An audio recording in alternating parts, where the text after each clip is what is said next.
Hi and welcome to today's video. I recently just moved, so there's no decorations, but you get just me. But this is going to be kind of podcast style on video, so feel free to turn me on in the background. If you're driving, if you're in the kitchen, anything like that is totally fine. Today we are going to be talking about stress and how it affects our body, how it affects our health, different ways that our body communicates with us that we might be too stressed, and then different ways to manage it. What are some applicable things that we can do within the next week even to get a better handle on our stress. So stress can mean different things to different people. What stresses one person might not really stress out another person.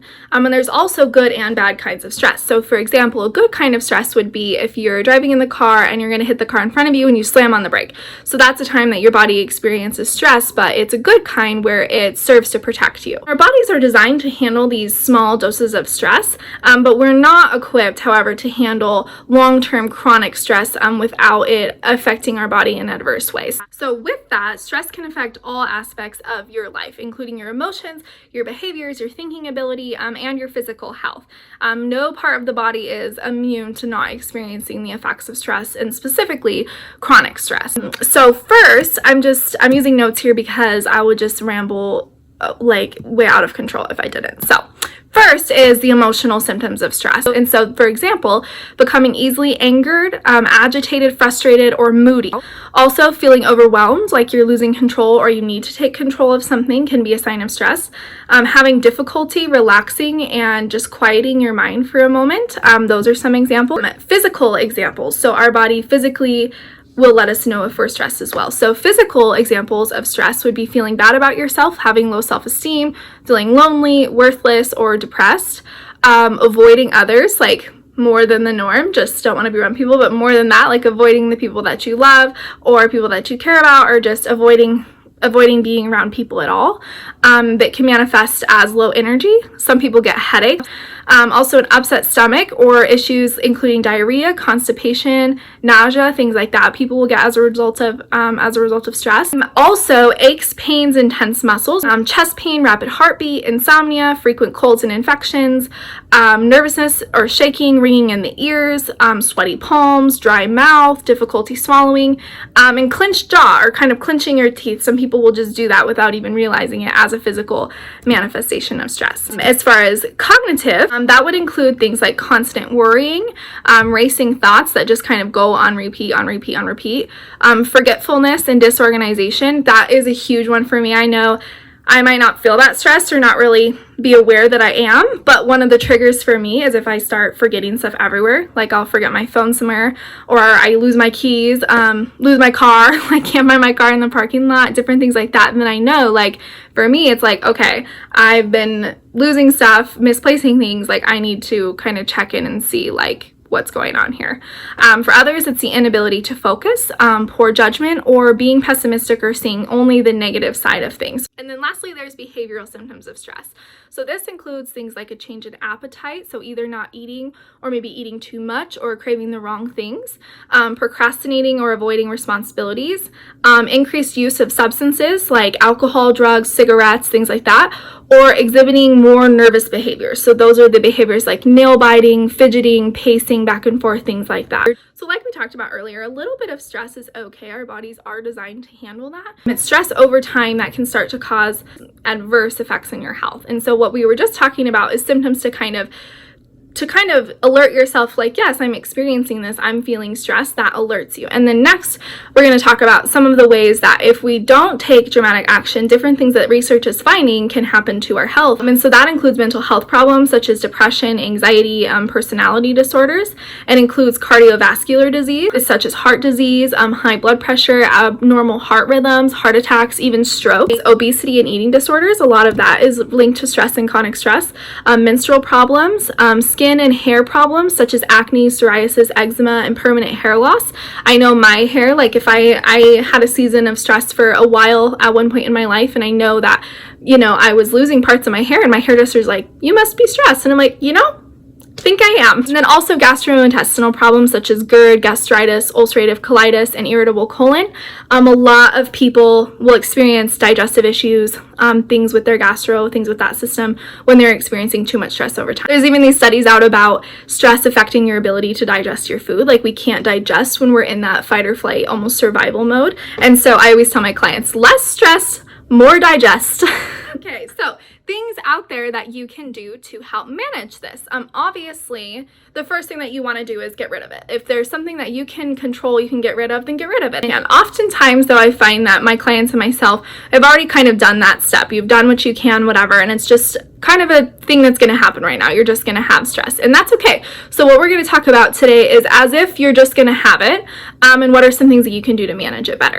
So the first one is movement. To try and break a sweat at least twice a week.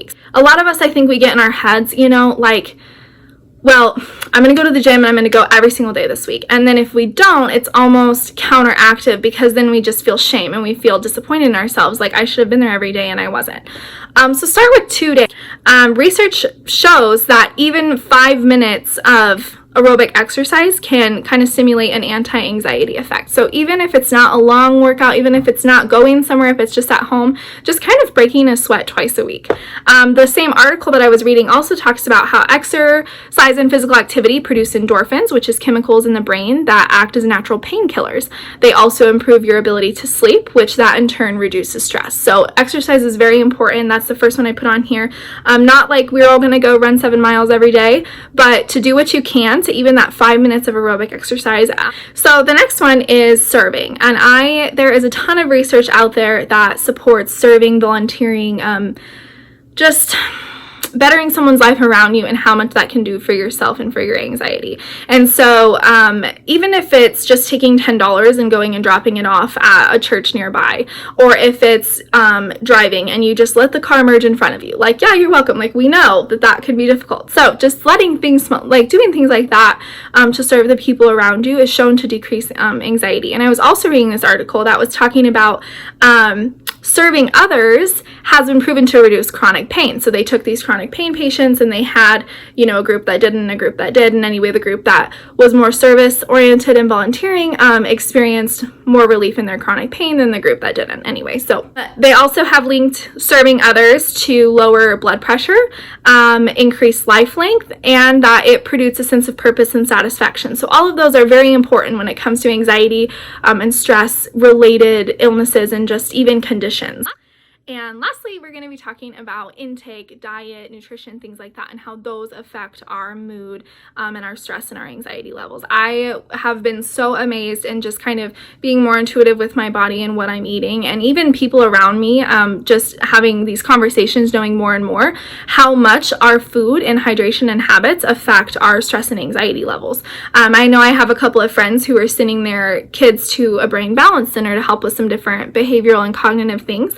And one of the first things that they did at the center was work with the youth's nutrition plan and take out certain things, add in certain things, but really start manipulating that nutrition first. And I thought that was so interesting. Like, these are, really respected centers, and the first thing they're doing for behavioral health isn't this exercise or that, but it's what are you eating? And so I just thought that was so profound, and I noticed it with my own self too. So I wanted to leave a little bit of room today in this video to go over that. What are some things that we should be doing, shouldn't be doing? And this part's going to be shorter. I will do more videos about this in the future, just with foods and moods and all of that. But for today, I'm just going to do a couple applicable things just for you to start right now. The first thing is hydration. And so you want to aim for about half your body weight in ounces of water every day. And I would even recommend starting right away in the morning. So when you wake up, drink a big glass of water up to 20 ounces. You can set it by your bedstand at night. You can get up and go and drink it. But it's a really good way to kind of rehydrate after sleeping through the night in your repair phase. But then make sure you're drinking about half your body weight in ounces. Second, I would recommend following an alkaline diet. So that's what we coach with here, and I know a lot of people are really into that, and so we're going to do a number of things on what that is and what that means.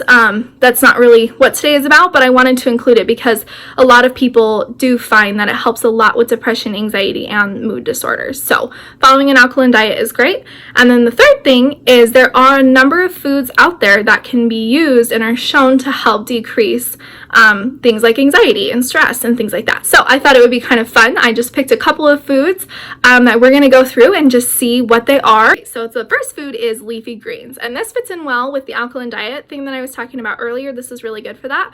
But the reason that I chose it for this list is because leafy greens contain folate, which is a vitamin that helps produce feel-good brain chemicals, serotonin, and dopamine. Next is turkey. This one's kind of funny because we always think of, you know, Thanksgiving, tired, this and that with turkey.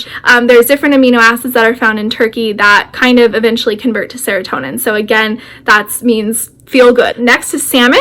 This fish is used, a lot of nutritionists recommend this for a lot of things, but what I want to focus on today is basically when we get frazzled, our bodies produce cortisol. That's been linked to kind of weight gain, extra belly fat, among a lot of other unfavorable responses in the body. But the omega-3s in salmon reduce anxiety and depression by kind of combating that cortisol, or they can. Like, omega-3s are really good for that. If you're taking, side soapbox again, if you're taking an omega, good for you, stay on that.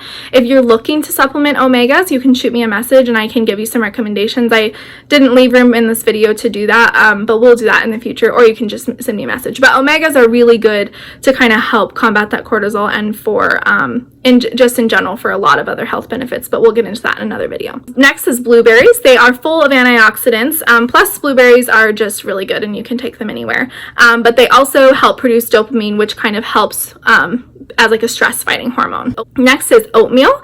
It is another serotonin supplier, so you can go ahead and throw some blueberries in your oatmeal, have that for breakfast, and see how you're feeling. Next is avocados. I love avocados, and I think it's so funny when I see them. Avocados are like the nutritionists or like health coaches like ibuprofen. They're like the goddess food, you know. It's like, oh, you have a little bit of this, have an avocado. Like, avocados help with that. Oh, I'm sure if you just eat an avocado every day.